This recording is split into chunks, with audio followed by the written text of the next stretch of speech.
noches a todos.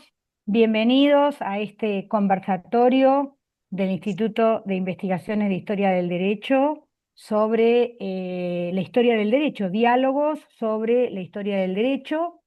Este es un ciclo que comenzó hace 2 años.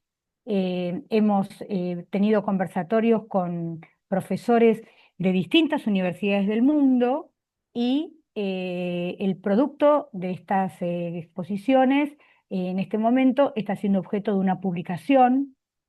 De hecho, 3 de los expositores que están hoy acá han contribuido con sus trabajos sobre Inglaterra y Gales. Y hoy contamos con la presencia de ellos 3 y de un profesor de Hungría y un profesor de Bélgica. Hi, good afternoon. Thank you, everybody. I'm going to translate a few words I said some minutes ago about these meetings that have been taking place for 2 years about legal history all over the world. And this time, we will have the professors from England and Wales, Hungary and Belgium. And we are with Agustin, who is here with me. We are editing a volume about this issue that is the product of all those lectures that we have been having during the last years. Unfortunately, Hungary and Belgium are not in our book, but maybe we will have the chance to edit a second volume with the rest of the countries. Voy a presentar ahora entonces al primer expositor, que es el doctor Norbert Varga de Hungría. Y voy a leer algunos aspectos. Él es doctor en Derecho y en Historia. Actualmente es director del Departamento de Historia del Derecho húngaro de la Universidad de, no sé cómo se pronuncia, Szeged, Hungría. Ha sido profesor visitante en la Jagiellonian University de Polonia, en la Beijing Foreign Studies University de China, en la Universidad de Zagreb de Croacia y Heidelberg de Alemania. Sus áreas de investigación son la historia constitucional y el derecho, la historia del derecho de ciudadanía, la historia de la administración pública en el dualismo, la historia del derecho antitrust, la historia de las universidades. Ha dirigido proyectos de investigación e integra los comités editoriales de publicaciones como el Journal on European History of Law y Glossae, donde ha salido el comentario de una de las publicaciones de nuestro instituto. Ha publicado más de 134 artículos sobre los temas de su especialidad. Thank you, Dr. Varga, for being here today. I've read a couple of lines about your career, and please go ahead. The floor is yours. I'm going to run your PowerPoint, so you just let me know when you want me to go forward or backwards, okay? So just a minute.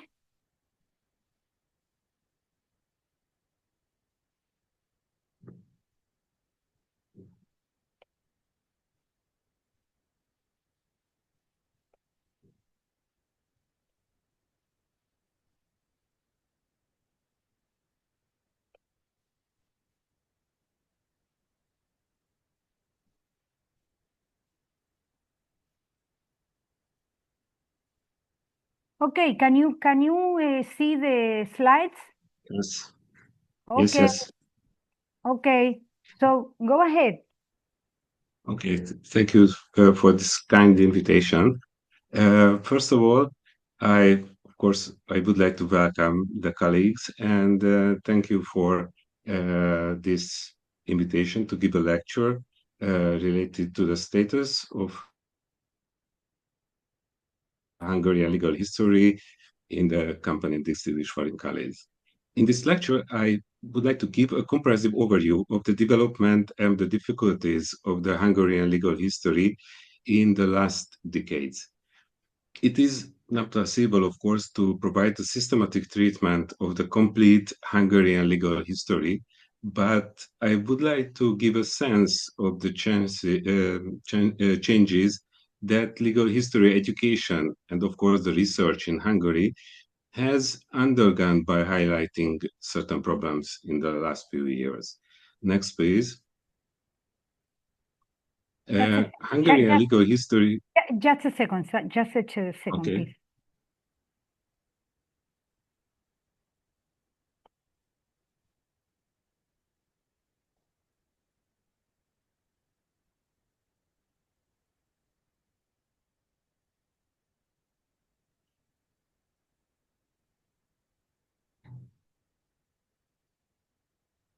Can you see the presentation covering Yes. all the screen?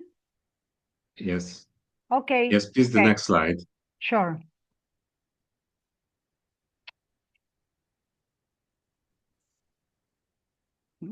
Just a second. Okay. No sé por qué.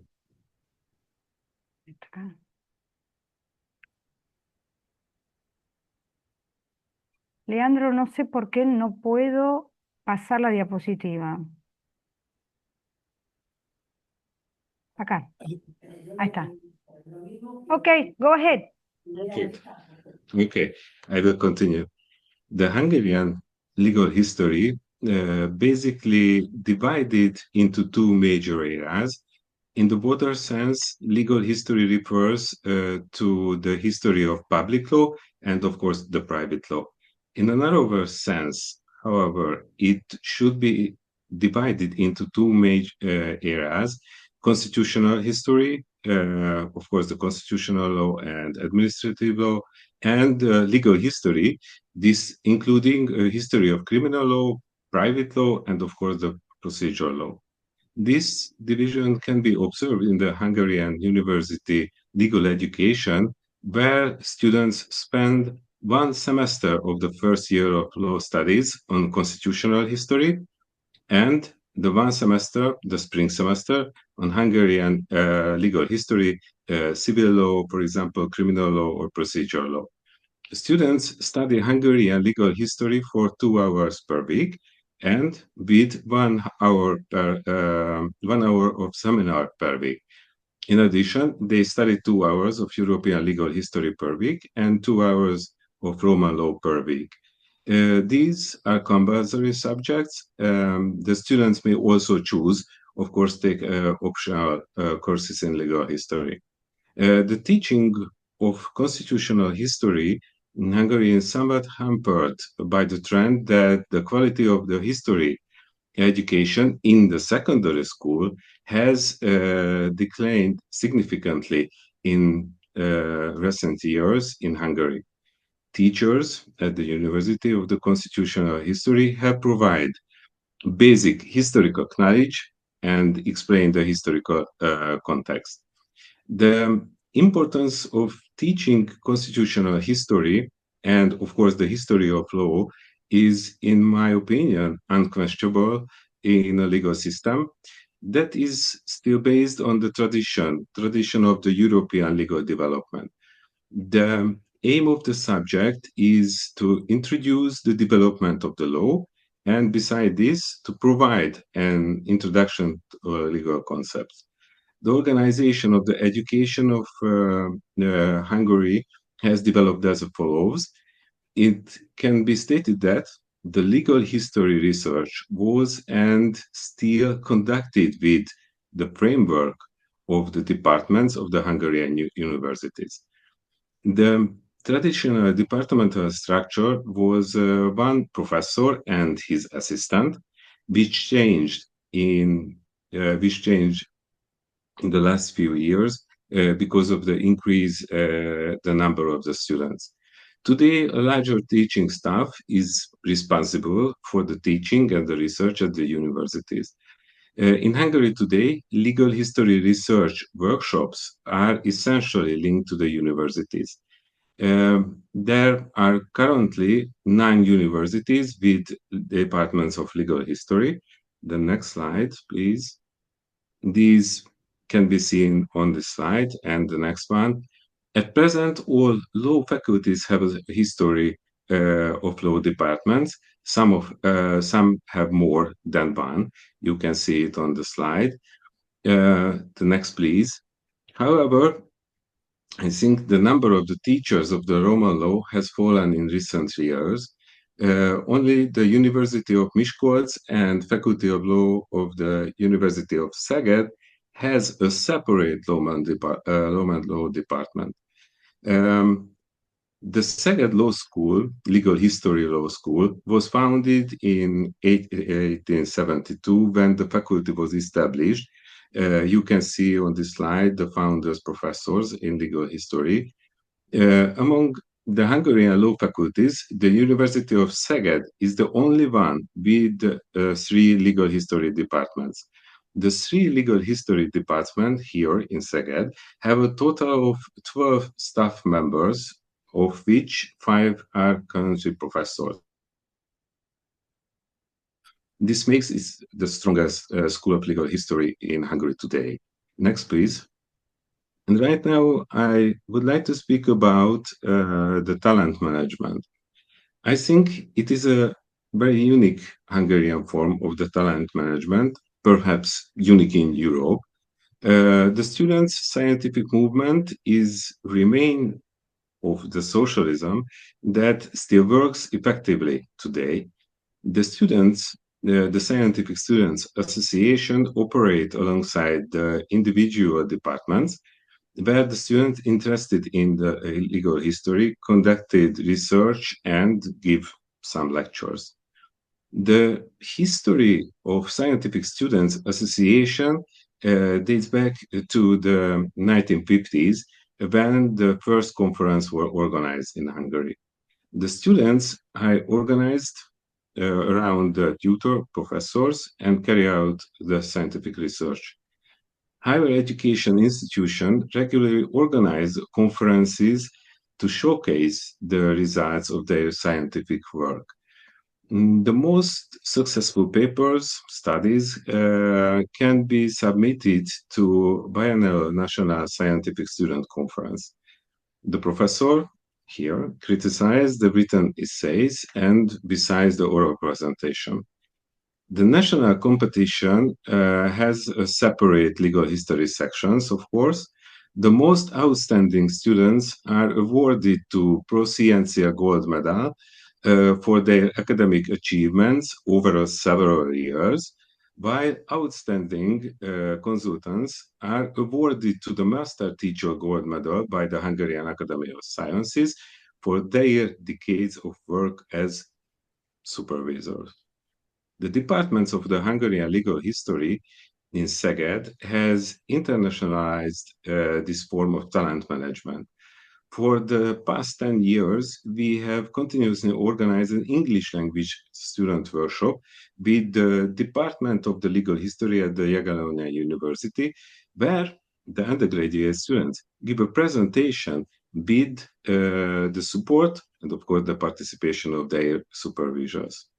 The next, please. And right now, I will speak about briefly the academic career development in Hungary. The doctoral training is, of course, very important because the PhD provides the academic supply of researchers and teachers in the field of legal history. Since its introduction in 1992, when the socialist academic qualification, the candidate degree, was moved out from our scientific life. In the Hungarian academic promotion system, the habilitation procedure is required after the PhD degree. This is a precondition, but not the only one precondition for the appointment of the university full professor. The Hungarian Academy of Science is linked to awarded the title of Doctor of Science, which is a precondition for the membership of the academy. In addition to the university teaching and research, the Hungarian Academy of Sciences should be highlighted in the field of legal history. The establishment of the Legal History Committee within the academic department of the Economic and Legal Sciences in 1969 also helped to boost the research. The legal history section of the Hungarian Lawyers Association, established in the meantime, essentially brings together research on legal history. Please, the next slide. And right now, let's see the research direction in legal history in Hungary. After the change of the regime in 1989 in Hungary, the constitutional history research is still the backbone of the legal history research. However, this did not mean that research into specialized law, for example, private law, criminal law, or procedure law, did not form an integral part of the legal history research. Today, I think the main line of the research in constitutional history is in the study of the bourgeois period. Exactly, it means that 19th and 20th centuries, which focuses on the constitutional changes that occurred after the constitutional reforms of 1848 in Hungary. These research topics are also justified by the impact of the constitutional legal institution introduced in the 19th or introduced in the 20th century on the development of the constitutional law in the 21st century. Research on the feudal period, of course, depends on the knowledge of the Latin language. It should be emphasized that the part of the legal history research is made up for local sources in addition to national political and legal research. The reason for this, the research trend can be found in the tradition of the Hungarian legal history research, since legal history traditions can only be mapped by analyzing, I think, the local sources. This basically means archival sources processing, which is still a fundamental requirement of legal history research. In my personal opinion, however, through scientific research in legal history is based on processing archival sources. A member of the Szeged School of Legal History traditionally works with archive sources. The new research direction is the study of economy and law and analyzes the impact of war on the development of law in the 20th century. The topics such as contract law, for example, antitrust law, bankruptcy, copyright law, unfair competition in the interval period with European perspective will be examined. Changes in approach research topics essentially entail changes in research method. Research and analysis of primary sources remains the priority, of course. However, there is a need to internationalize scientific results. This has led to strengthening of the comparative law method. In my opinion, this is one of the sure futures of the legal history. Theological analysis remains an important method too, which focuses on the demonstration of the legislative will. Please, the next one. The publication requirements have changed significantly in recent years in Hungary. Why it is? The most important remains the publication of research results in monographs, but for studies, it is no longer a matter of which journals you publish in. The legal subcommittee of the Hungarian Academy of Sciences has ranked the Hungarian and beside the Hungarian foreign journals. Only publications in journals included in the ranking list count for academic promotion. Special emphasis is given to paper published in journals of international standards, the trend may not be fortunate, as the quality of peer-reviewed journal is determined by the quality of the papers published in it, and not vice versa. Today, unfortunately, this seems to be changing. It should be noted that in Hungary, the established method of measuring science in the nature science are being imposed on the social science. This is not a lucky situation, I think, in the Hungarian scientific life. Please, the next one. And please, let's see the rise and death of the legal history.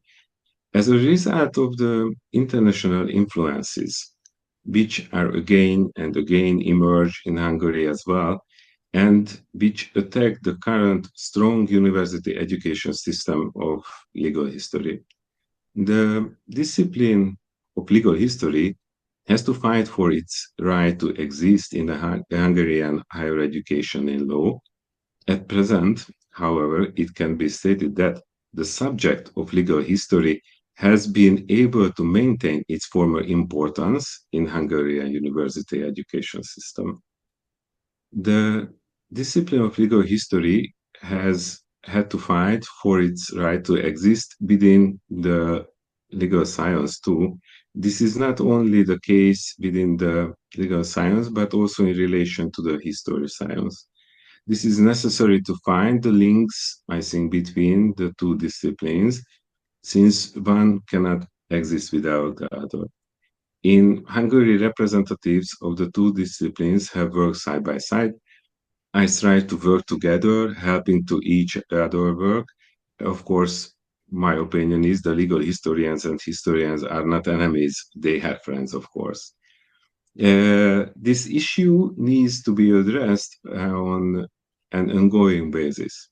In particular, because of the prevailing attitude in the European legal education, and so which tends to question the very existence of legal history. I'm thinking here of the teaching of legal history in German and Austrian university. In Hungary, the history of law has managed to retain its old importance as a foundation subject in a training of the law students. The subject of legal history, Hungarian legal history, European legal history, of course, with some insight into the world legal system, for example, the US legal system and Roma law, are still included in the government degree regulated the education of the law students. This is why it is important that the legal history is not a self-serving science, but should present research results that contribute to understanding the foundation of the contemporary legal development. In concerning the role of the legal history, it is important to conduct research that not only provides information of specific legal institution for a narrow professional audience, but also provide existing legal practitioners, for example, with useful information for legal reforms in the 21st century. In this context, the importance of the researching contemporary legal history has emerged, which means extending the time frame of the legal history research exactly to the end of the 20th century. And the next one, please. And what is the future of the modern legal history? In the first 2 decades of the 21st century, both Hungary and Central and Western Europe have faced socio-economic and legal changes that seems new to the people of our time. Legal history research draws attention to recurring problems. It shows how national legal system had solved in the past, which solution have been successful in the long term and which have not, and what dangers if they entail if not applied with due care, of course. There is a need to promote and recognize national research results at international level, of course. I think it's very important nowadays. It is also important to develop international cooperation, international networking, and implement the knowledge transfer system. It should be also remembered that the founding background for this must also be created through domestic and international research cooperation or projects. Our Visegrad Grand project in Szeged, which has been operating for several years, is an example of this. The statement of our legal historian professor Kálmán Kovács is, I think, is still very true. We have a future for the past. Looking to the future, and the results of the legal history research will applicable if we look back at our legal history, and beside this, make use the legal institution that our history has already proven.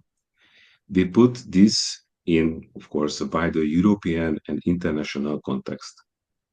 József Russoy, who was a former president of the Legal History Department and, of course, professor of law in Szeged, has rightly defined the task of constitutional history and the role of the legal historians, which is nothing other than to maintain link between the past, the present, and, of course, in some cases, the future. Thank you for your attention.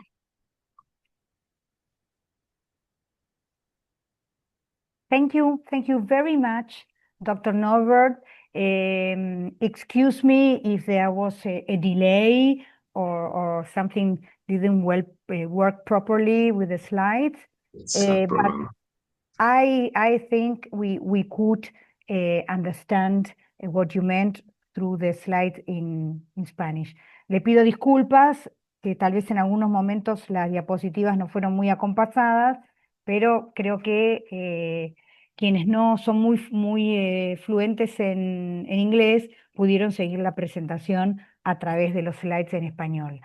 Bueno, como quedan pocos minutos para que se termine este primer bloque, vamos a entrar y volver a salir con el mismo link para continuar con las presentaciones. I was telling the audience, I was thanking Dr. Varga, and as we have only a couple of minutes left, we are going to go out of this Zoom and re-enter the Zoom with the same link so as to continue with the presentation of Dr. Wouter Druwé from Belgium and the rest from Great Britain. Are we okay with this? Estamos okay, Dr. Druwé, right? Okay, so I'll see you in a couple of minutes. Thank you. Nos vemos en unos minutos.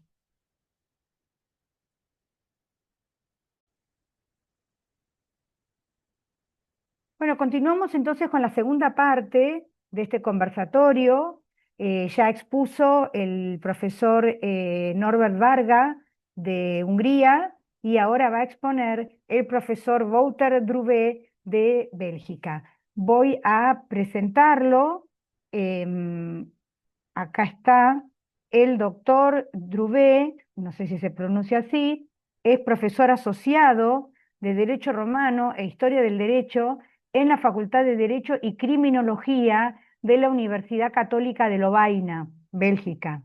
Es licenciado en Derecho por la Universidad Católica de Lovaina, es máster en Derecho por la Universidad Católica de Lovaina, es licenciado en Teología y Estudios Religiosos, es doctor por la misma universidad y ha efectuado estancias de investigación en Suiza, Alemania, Escocia, Vaticano, Estados Unidos, Polonia y Francia. Ejerce cargos de gestión en su universidad, integra comités editoriales de importantes publicaciones periódicas Y sus áreas de investigación son el derecho romano y su recepción en Europa, la historia del derecho canónico, el ius comune en la Edad Moderna y la práctica jurídica en los Países Bajos. Hecha esta presentación, espérenme que estoy tratando de volver a la pantalla. Ahí está. After this presentation, this quick presentation, Doctor, is it okay, Druwé? Is it Druwé? Okay, Yes. You know that this the background I have is in honor of you, because do you know where I am right now? In Antwerp. Yeah, that's right. Le digo que el fondo de pantalla es en homenaje a él porque este fondo de pantalla es la ciudad de Amberes en Bélgica. Así que this is an honor. So, I will let you share.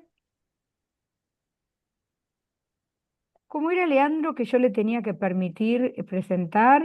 Ah, acá está, ya lo encontré.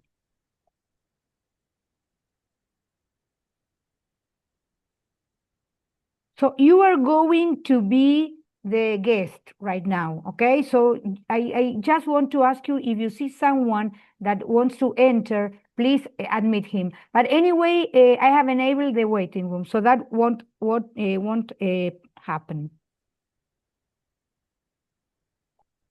Okay, go ahead, the floor is yours.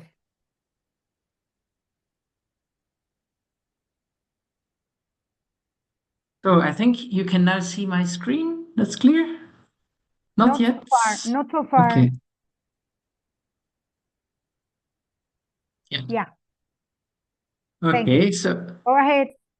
yeah, thank you very much for this introduction, and thank you very much for the invitation to say something about the teaching of legal history in Belgium.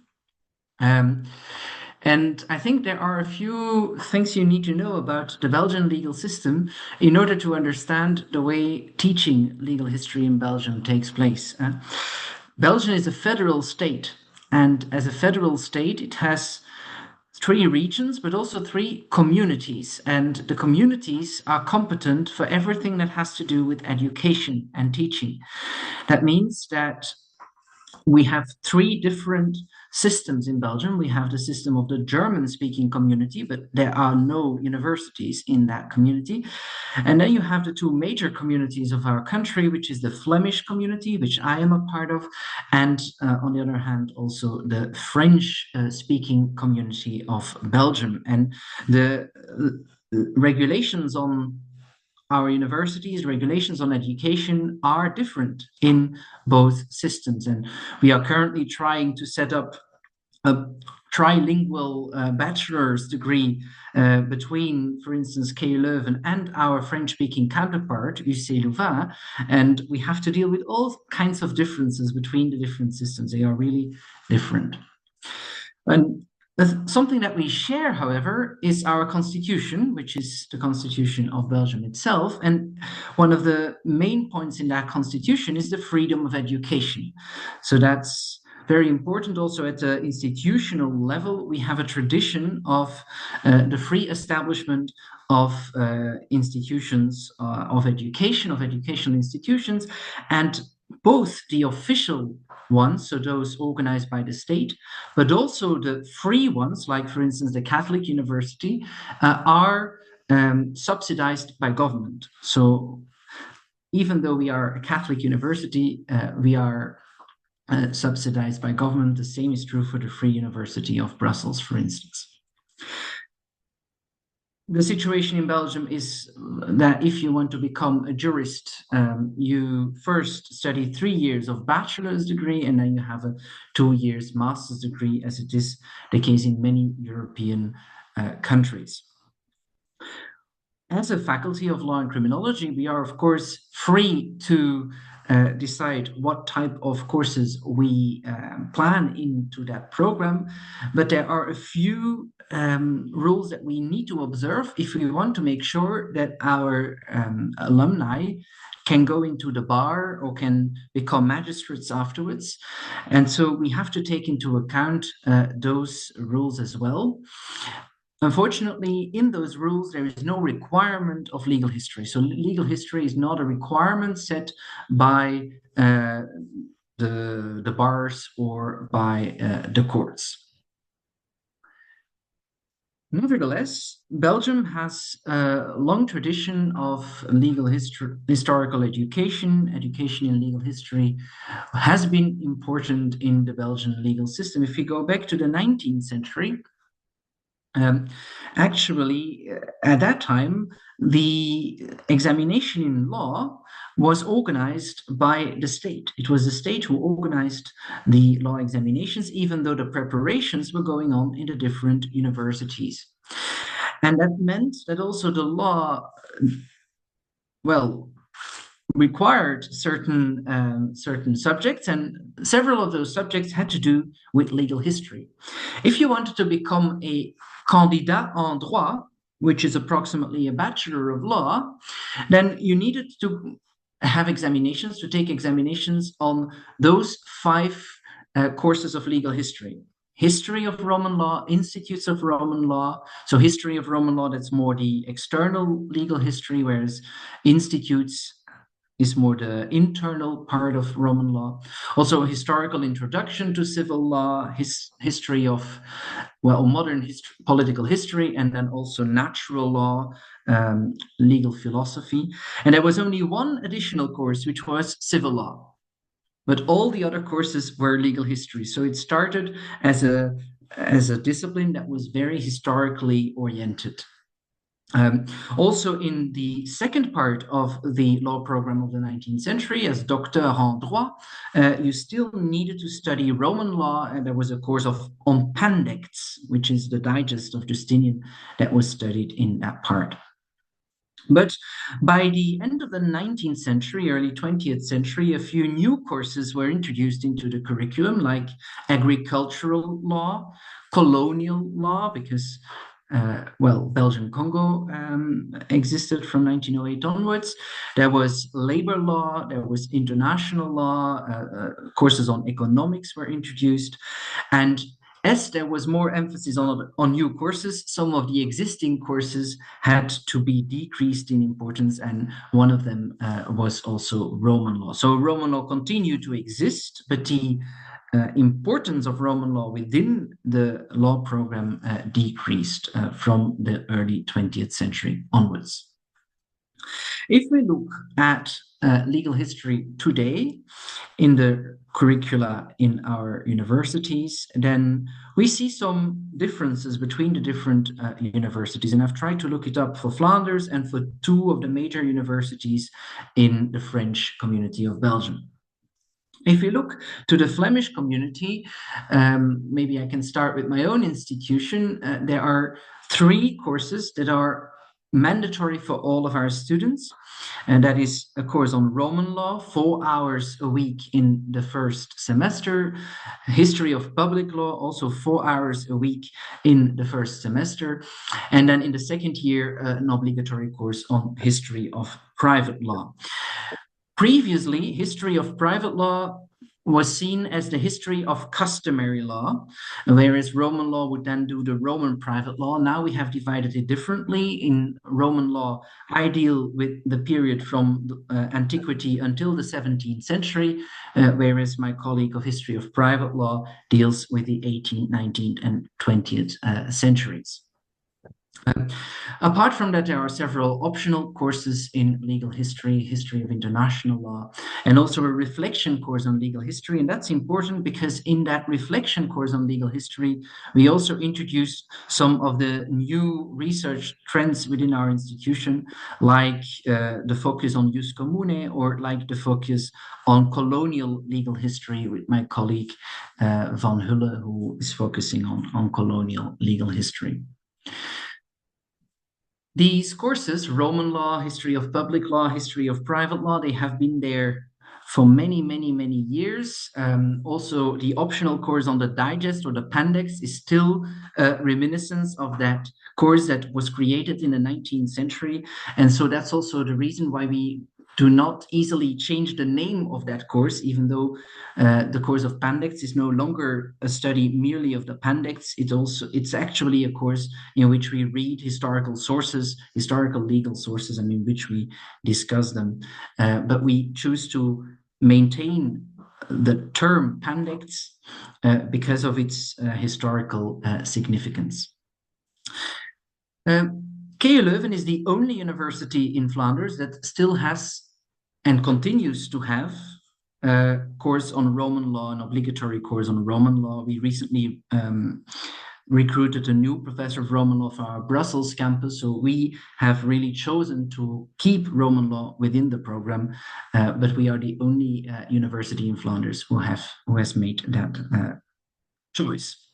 In the University of Ghent, which is another major institution, major university in Flanders, Roman law is integrated within the course on European and Belgian history of private law, and they also have another course on history of public law that's very similar. In their optional courses, they have a history of social and economic law because that's one of their main research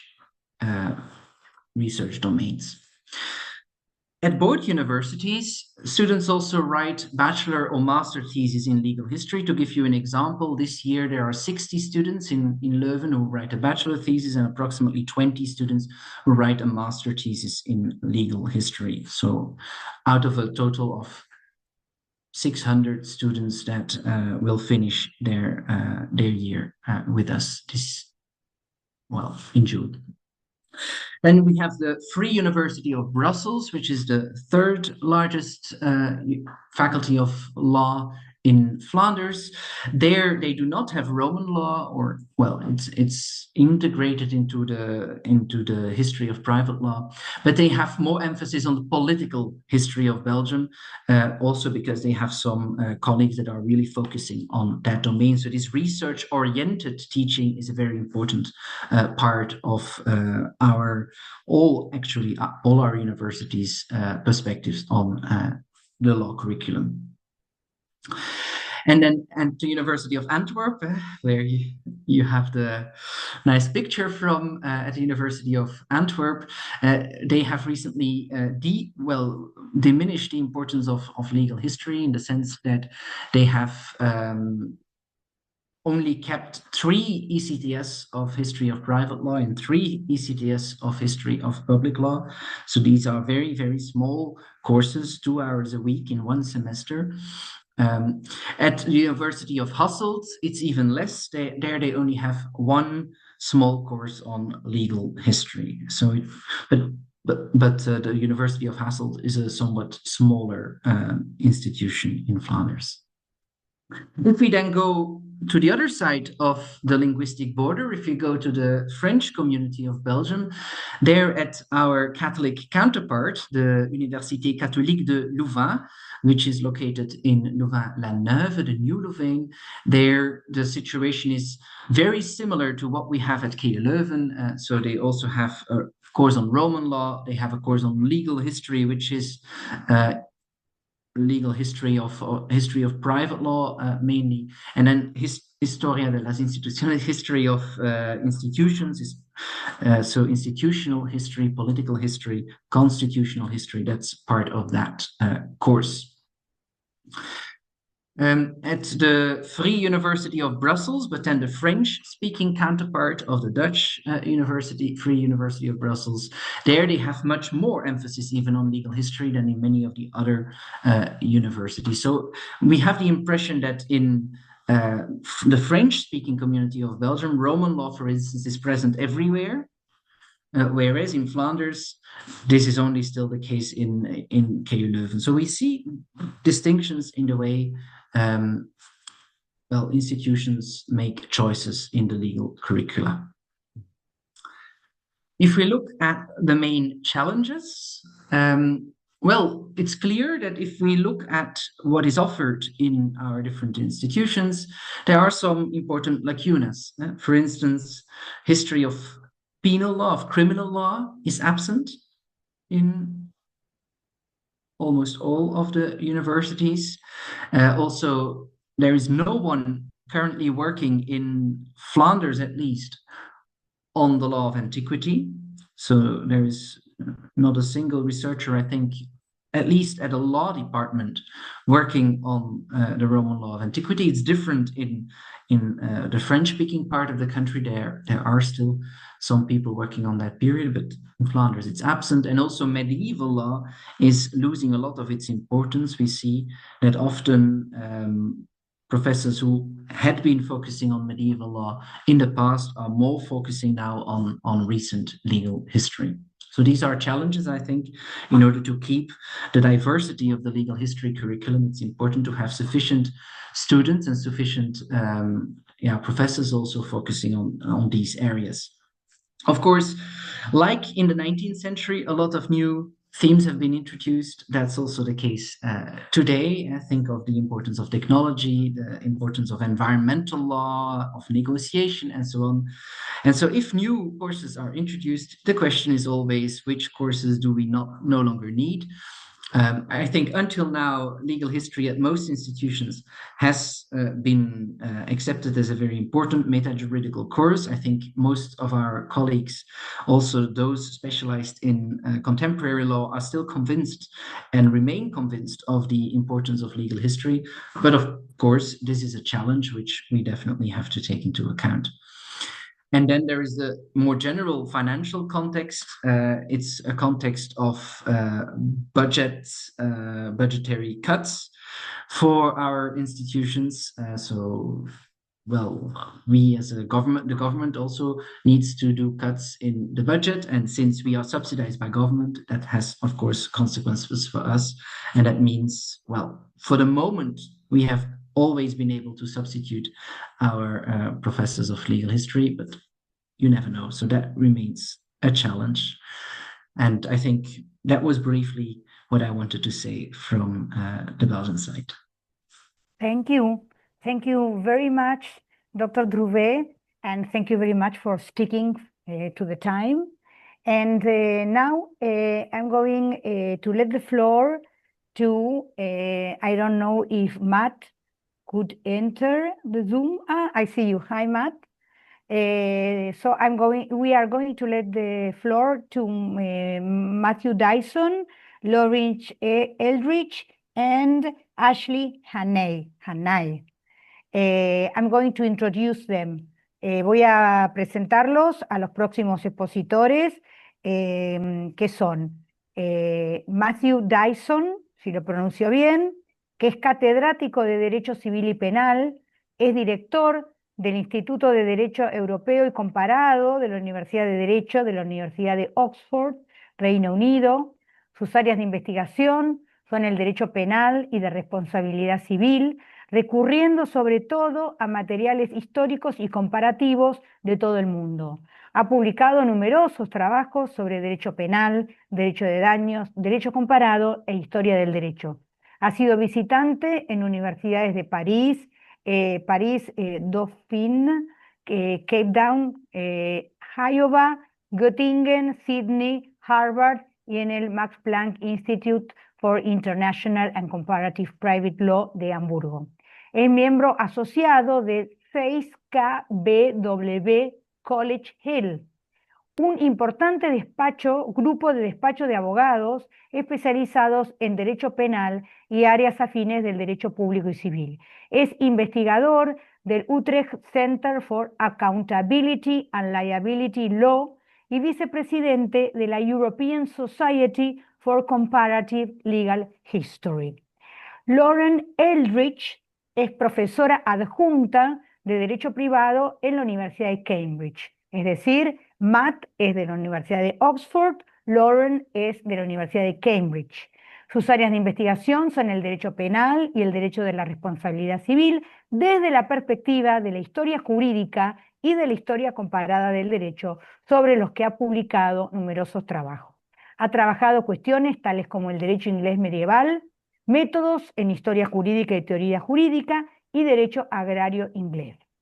Está especialmente interesada en comprender los legados y conexiones entre la historia jurídica y el derecho contemporáneo, especialmente en el contexto de los grandes proyectos de reforma del derecho de propiedad de los últimos 150 años.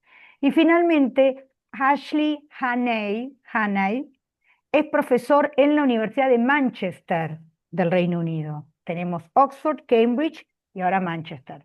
Enseña Derecho de la Propiedad, se graduó en Historia de la Universidad, por la Universidad de Lancaster, se graduó en Derecho por la Universidad de Edimburgo y en el Magdalen College de Cambridge.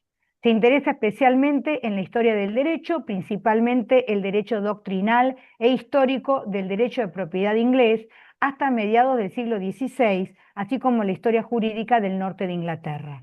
Ha ganado premios, pertenece a importantes comités y organismos profesionales. Welcome, you are very, very welcome, Matt, Lorren, and Ashley, and please go ahead, the floor is yours. Thank you very much. Could I just ask, Viviana, is it possible to transfer to Ashley the ability to share a screen? Sure. Because he will handle the slide deck.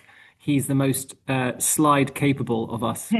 No problem at all. Let me find him in the list of participants, and I'm going to put him as a host.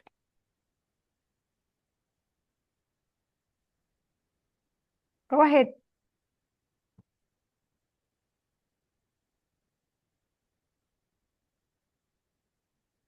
You are muted, Ashley. There we go. And how's that? Sorted? Perfect. Vale. Hola, es un placer estar con ustedes en línea. Voy a intentar hablar en lo que en inglés se miente a sí mismo al llamar español. Saludos desde Barcelona y de colegas y amigos. Creo que Ashley está en Manchester, Inglaterra, y Lorren en Cambridge.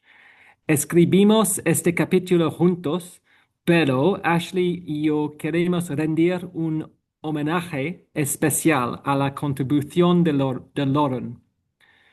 Como puede ver en esta diapositiva, aquí hay un resumen rápido de lo que dirá nuestro equipo. La estructura de la enseña de Derecho en Inglaterra y Gales, cómo se enseña la historia del derecho, orientaciones futuras. Comenzará con la estructura de la enseñanza.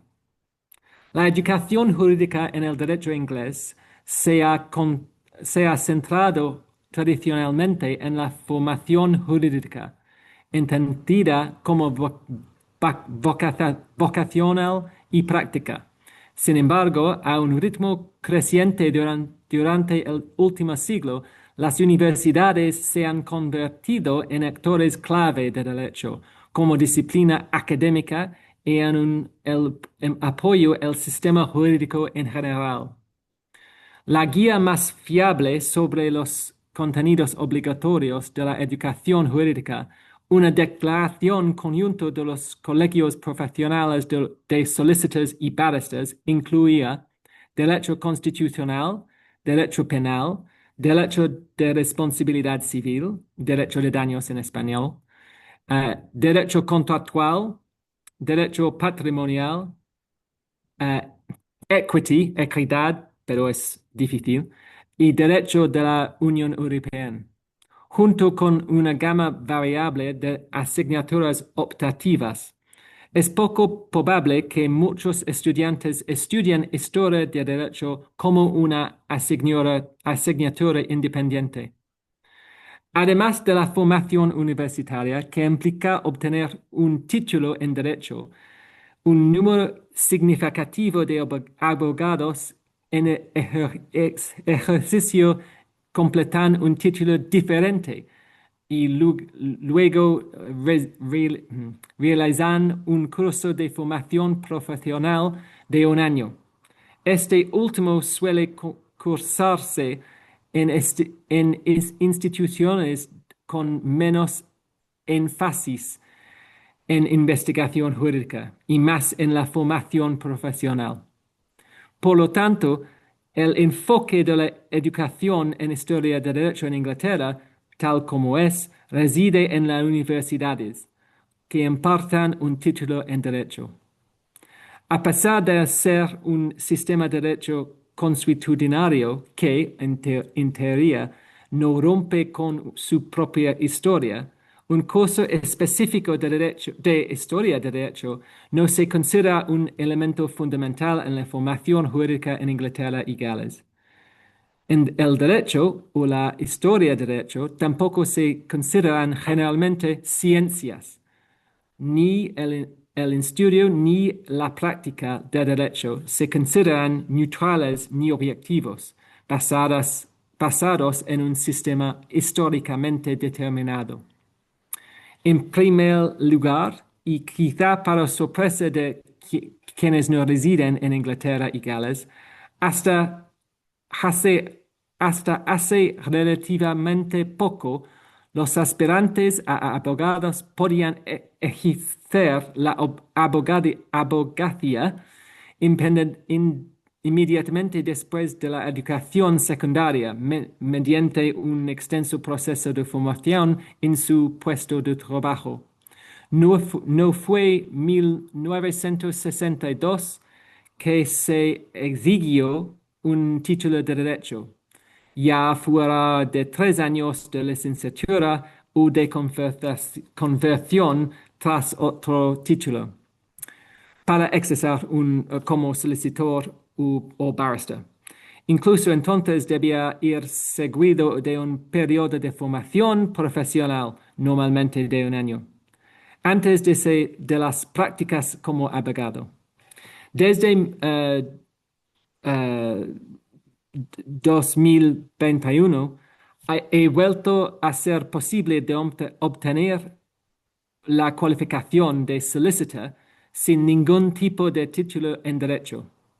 Parte del razonamiento que subyacía a esto era que durante muchos años se asumía ampliamente que el derecho inglés no era una materia académica, sino práctica.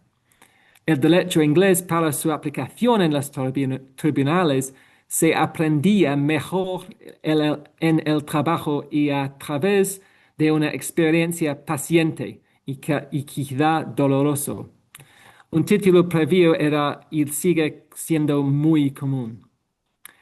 Las titulaciones en derecho inglés, a diferencia del derecho romano o canónico, se han impartido en las universidades desde principios del siglo XIX, con una oferta más amplia y a partir de la década del 1860 y una proliferación a mediados del siglo XX. Antes de esto, a los estudiantes de Derecho a Oxford y Cambridge se les enseñaba Derecho romano y generalmente en lugar de Derecho inglés. La historia de Derecho se consideraba una asignatura fundamental en los primeros años de las titulaciones de Derecho inglesas, pero como estas no eran necesariamente muy concurridas ni tenían un propósito claro, esto no indica necesariamente su importancia en la formación jurídica de los estudiantes. A principios del siglo XX, una titulación en Derecho solía incluir el estudio de Derecho romano, la jurisprudencia, el Derecho internacional público y el Derecho inglés, siendo este último el que hoy constituye las asignaturas fundamentales, junto con el procedimiento y la prueba. El Ormerod Report de 1961 impulsó importantes cambios estructurales que identificaron 5 asignaturas fundamentales que debían ser esenciales en la formación de los abogados a medida que dicho proceso se centraba cada vez más en las titulaciones. Y esta lista se amplió posteriormente para incluir las 7 asignaturas obligaciones actuales. El método de razonamiento del derecho constitucional implica necesariamente cierta conciencia histórica en el uso de precedentes y jurisprudencia. Este proceso es la enseñanza, refleja el proceso en la práctica jurídica. Es totalmente normal que un tribunal, al decir una cuestión jurídica, se remita a jurisprudencia del 1500 años de antigüedad, adaptándose a los cambios legales formales ocurridos durante este periodo. Algunos casos significativos rastrean el desarrollo jurídico a lo largo de siglos para llegar a una respuesta moderna. Y esto es particularmente común cuando el Tribunal Supremo modifica la ley. La calidad de esta historia jurídica quizás no sea del más alto nivel de rigor académico, aunque a menudo es impresionante dado que los jueces rara vez son historiadores del derecho. El compromiso académico con la historia jurídica en la enseñanza también refleja este uso y por lo tanto la calidad también varía. Tanto los historiadores como los abogados suelen resolver problemas específicos con referencia a un cuerpo de conocimiento particular, pero los supuestos metodológicos que sustentan el estudio jurídico, por ejemplo, respecto a que construye una fuente autorizada, no son los mismos que los de la historia. Esto plantea un desafío para enseñanza la histórica jurídica, tanto en una facultad de Derecho como en una facultad de Historia. Right, well, now that I've destroyed as much as I can of the Spanish language, I'm going to hand over to Lorren. Okay, thank you, Matt. Thank you very much. You know that we have only 4 minutes left. So what we are going to do right now is what we did before. We are going to go out from this link, this Zoom, and get in with the same one in a couple of minutes, because this one is going to be over in 2 or 3 minutes. So with the same link, we are going to re-enter the Zoom. And then we will let the floor to Lorren and to Ashley, ¿ok? Entonces lo que vamos a hacer ahora, vamos a salir porque faltan las exposiciones de Lorren y de Ashley y volvemos a entrar con el mismo link, por lo que nos vemos en unos minutos. Gracias. Bye, see you in a couple of minutes.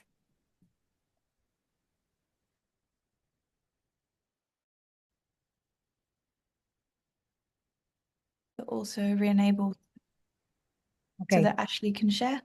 Yeah, Sure. could you make me a host again, please? Sure. Bueno, buenas tardes a todos. Continuamos con la tercera y última parte de este conversatorio sobre la historia del derecho en Hungría, en Bélgica, en Inglaterra y en Gales. Y ahora están haciendo uso de la palabra, o van a hacer uso de la palabra, los profesores de Inglaterra y Gales. Now, I will give the floor to Ashley and Lorren. Who is going to be the host? Ashley, again? Me again. Okay. So go ahead, Lorren, the floor is yours. Thank you. So unlike Matt, I'm not even going to attempt Spanish because that would be too painful for everyone. So as Matt mentioned, the system of legal education has undergone quite a lot of changes over the last century or so in England and Wales. So as a part of compiling our chapter for this project, we did some empirical work. There have been some surveys engaging with the teaching of legal history across England and Wales in the last century, but not since the 1980s.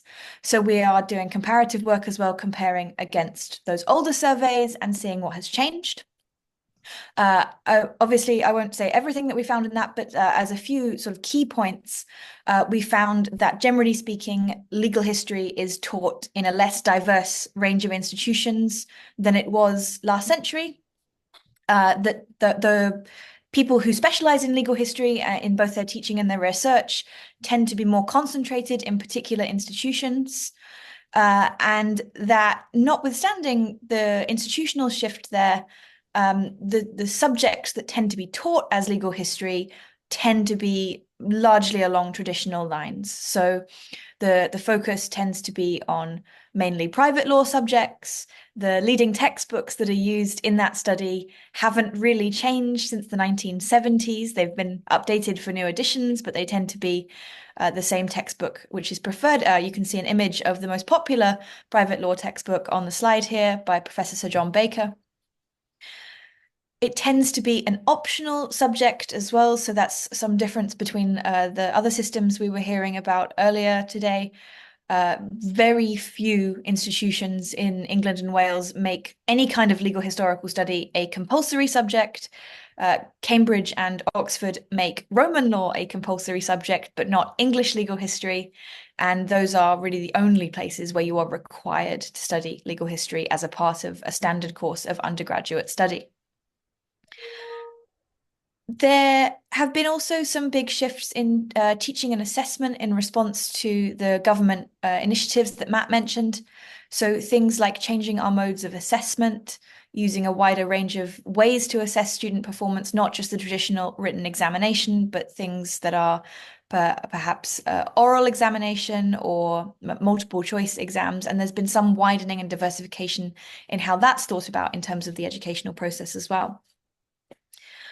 There is some sense as well that where legal history is being engaged with in university settings in England and Wales, that has shifted more towards the research side rather than the teaching side, meaning that legal history is not so much part of the legal educational process for people doing law degrees, but there is a certain amount of that going on at postgraduate stage, so research degrees, either on a one-year model for a master's degree or on the longer doctoral studies model, which is usually 3 or 4 years.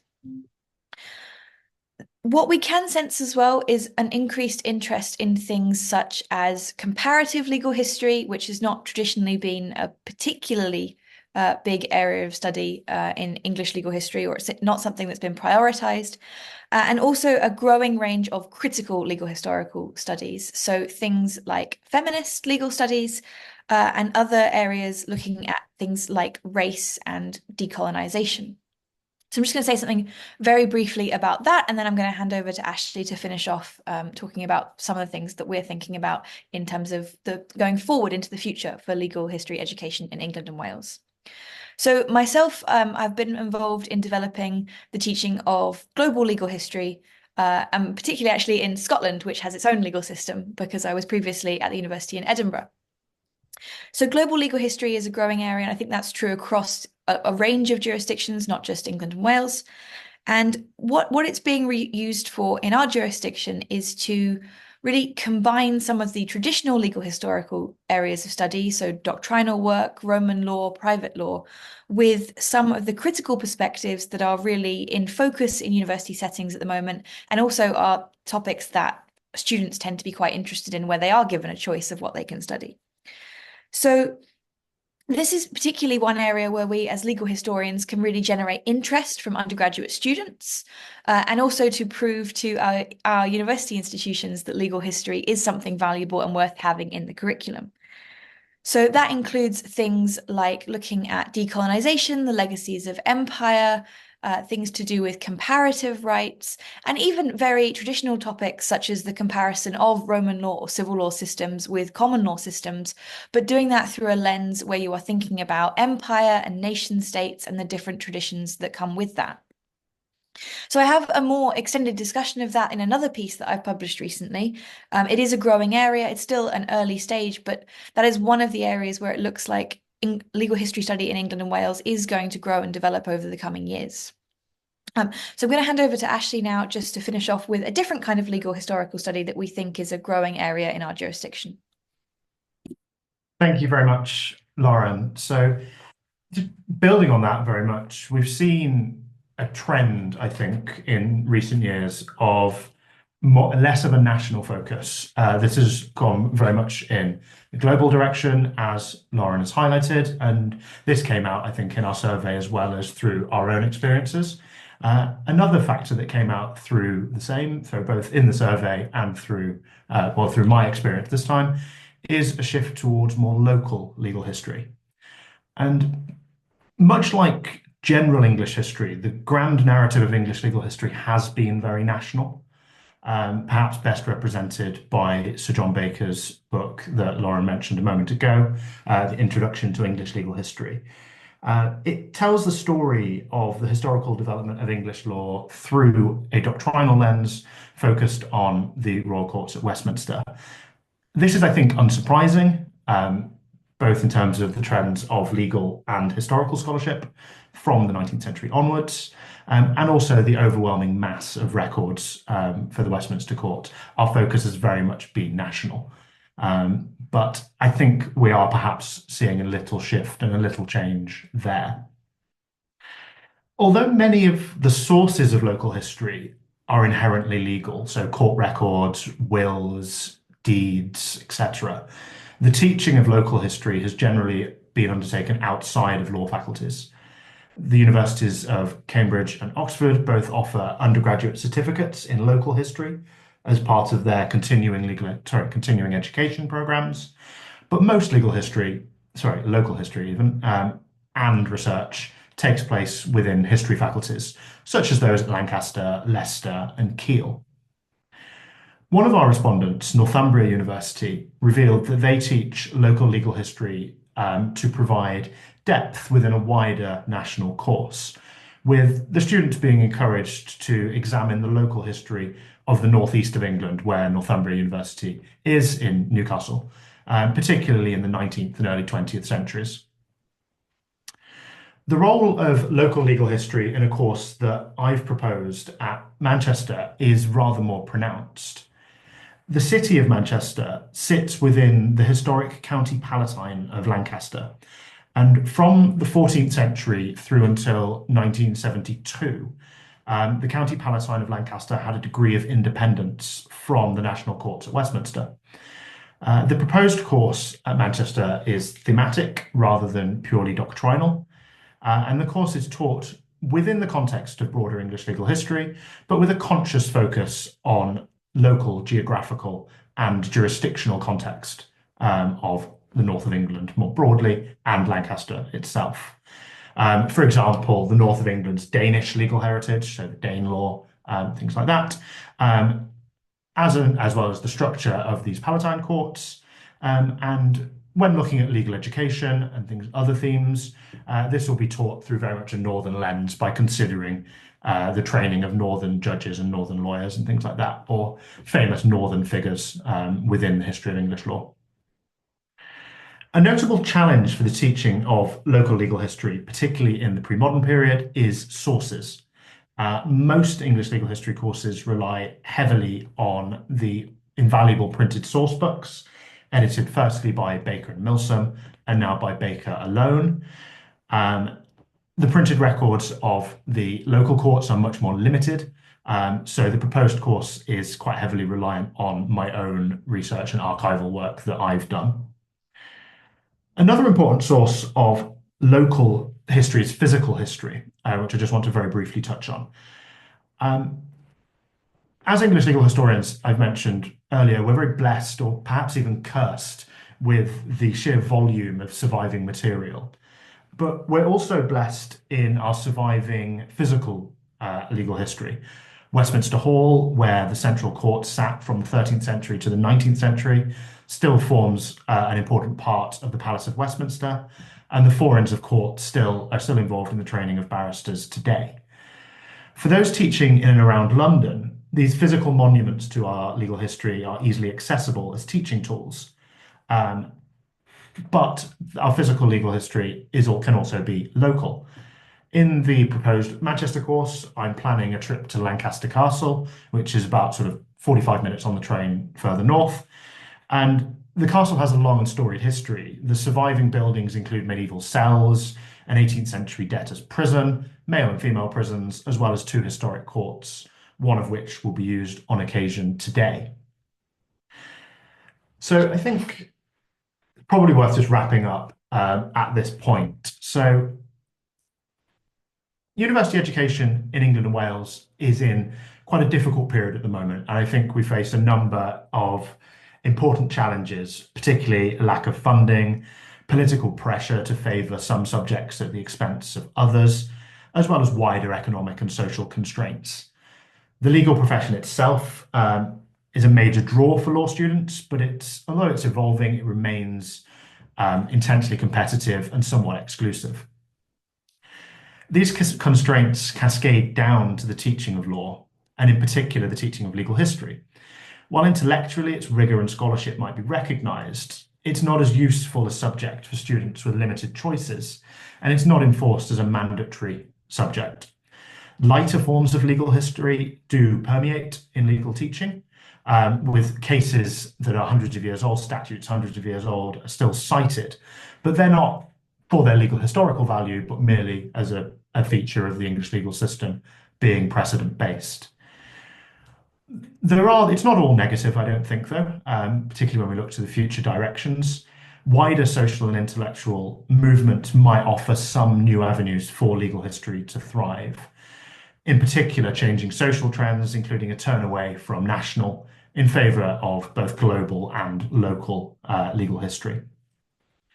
Set against a landscape where access to the profession is also changing, legal history can have a role both in a liberal arts perception of the law degree and in training professional lawyers. This approach is in some sense required in the context of the neoliberal approach to university, which currently prevails in England and Wales. Each area of study has to justify its ongoing existence on the curriculum in a context in which university resources are ever more strained and students increasingly see their relationship with their educators through a consumer lens. Thank you very much. Thank you. Could you please return the host to me, Ashley? Okay, thank you. Bueno, muchísimas gracias a los expositores. Thank you very much. And right now, in the few minutes that we have left, I would like to invite you to ask questions, to make commentaries. I have a lot of them, and I'm sure Agustin also does, okay? But let's give the floor to Juan Aguilar. Juan, por favor, presentate y hace tu pregunta. Juan, please. Juan Aguiar is going to ask a question. Please introduce yourself and ask your short question, please, and right to the point. Hello, good afternoon. My name is Juan Aguiar. I'm a professor of law at the Catholic University of Ecuador. And I had a question to Dr. Varga. I wanted to know what is the situation in Hungary regarding academic freedom at this time.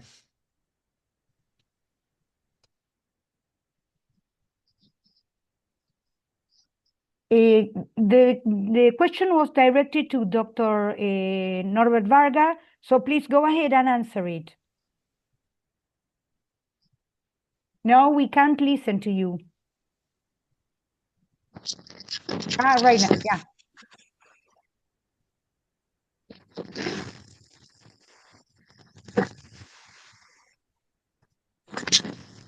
No, we can't listen to you. And right now? Right now, yes, perfect. Okay, perfect. Yes, it's very interesting question and important question in our higher education because Hungarian government has transformed the most state universities into foundation-run universities. For example, the same situation in Szeged. It exactly means that it has handed over the financial management to the foundation. the management of the university from the government. And of course, the EU criticized this movement of the Hungarian government because of the supervisory body and its members, the members related to closer connection to the Hungarian government. And I think it is a very big problem in Hungary right now. It is not possible. For example, it is not possible to going abroad with the Erasmus program. Of course, the income student is the exchange program is possible to with income to Hungary. We can only accept students. And of course, the EU's criticizes the significant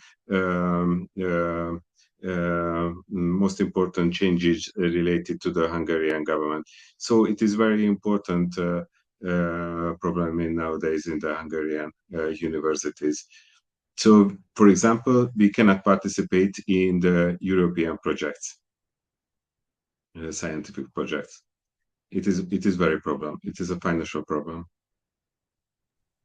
Okay, thank you, Norbert. Thank you very much. Agustin? Yes, thank you very much, Viviana. Thank you to all the speakers. Very nice to see good friends on the screen. I have a question for the three jurisdictions.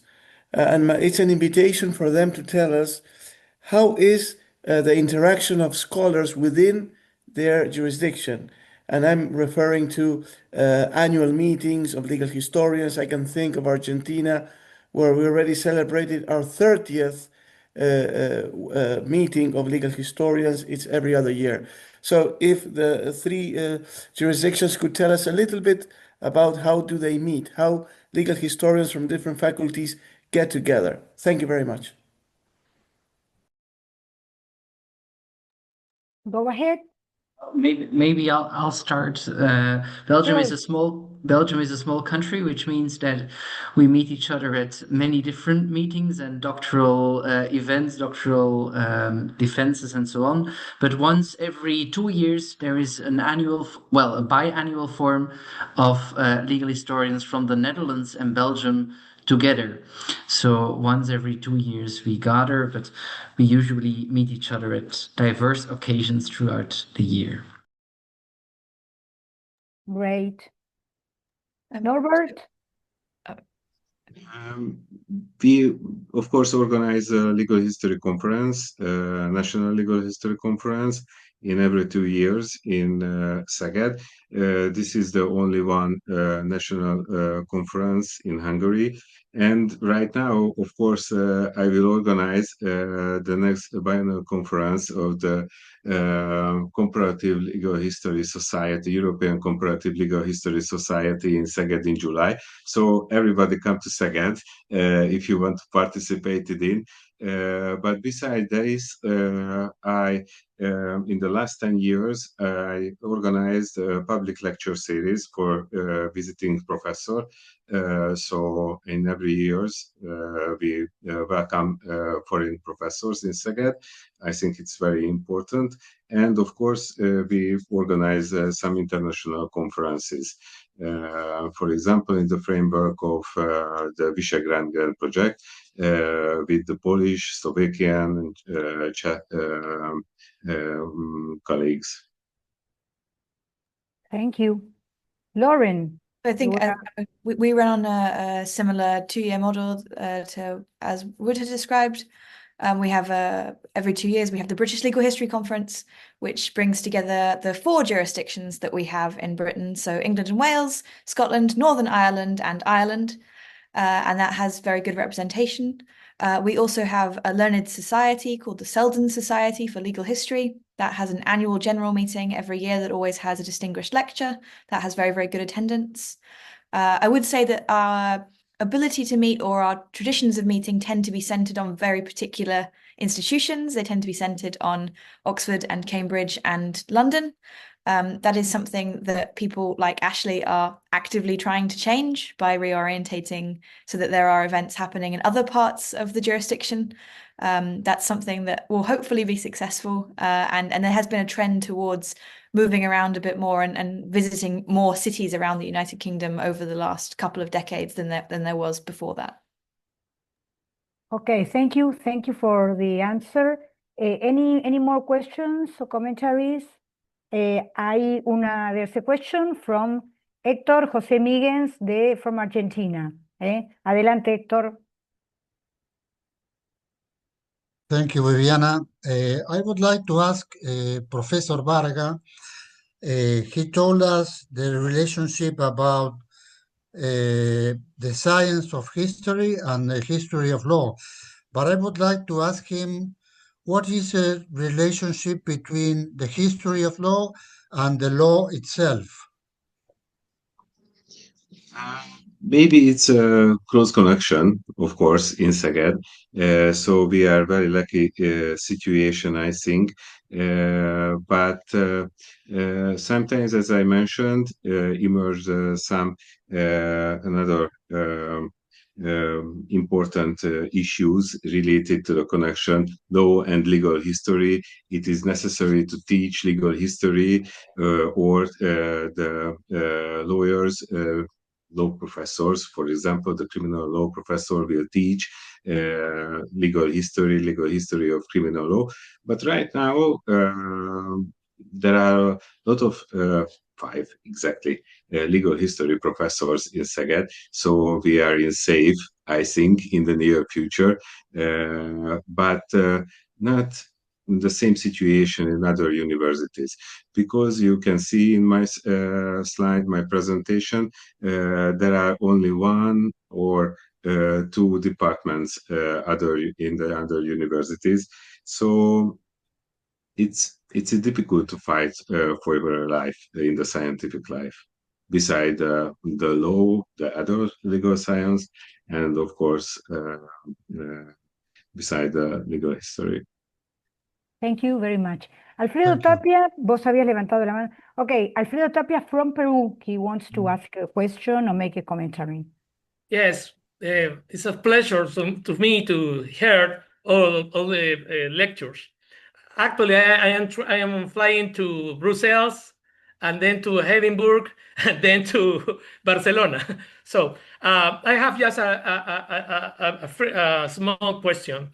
Do you think that by now is more room for new investigations at the history faculties or departments, or do you think there are less room on the law faculties for new investigations? Thank you. Who is the question directed to? ¿A quién se dirige la pregunta? English team. Okay, so this question was to you from England and Wales. Yes. Thank you for the question. So one of the things that we have to contend with is, again, it's not unique to our jurisdiction, but we have a government framework for research excellence, which determines how much money universities get. And that's run on a basis of every 5 years or so that they run this process. And one of the things that is encouraged in that research excellence framework is interdisciplinarity. So they're working across jurisdictions, but also between departments within one institution. And that's now considered very, very valuable and important. So lawyers work with historians, sociologists, politics. In practice, though, that tends to be quite challenging, because we have such a strong tradition of an idea of a legal method in England and Wales, in the common law legal method, that dialogue with historians is quite difficult because they have a historical, what we might call a more scientific method, and that then creates cultural clashes. So it's something that some individuals are better at than others, and it's something that is institutionally encouraged. But in practice, we have found there are not a very large number of historians attempting to do legal historical work in our jurisdiction. Ashley, I don't know if you had anything you wanted to add to that. Matt had to go. I think that's. I was about to start with the ref as well, if you hadn't, so that was a good place to start. I suppose an example I would give is Lorren mentioned earlier about the networks that we have. So the one that I'm involved in and set up is the Northern Legal History Group. And in that we have colleagues from law, also from history, also from English. So we're trying, but it's not always that successful, largely because the events we put on tend to be sort of in one silo or another. So although we do talk to each other, we often talk past each other, I find. Okay, thank you very much. We are running out of time, but I would like to not to tell a few things about what I found in common between the three jurisdictions and what happens in Argentina. No sé si hace falta que traduzca al castellano, me parece que todos los que quedaron acá hablan inglés. Well, in a way, I'm relieved that we all have the same challenges, right? And first of all, I don't want to be a spoiler of the book Agustin and me are editing right now, because maybe what I'm going to say right now is connected with what is going to be the introduction of the book, right? The one Lorren, Ashley, and Matt contributed to. But anyway, I'm relieved that we all have the same challenges, right?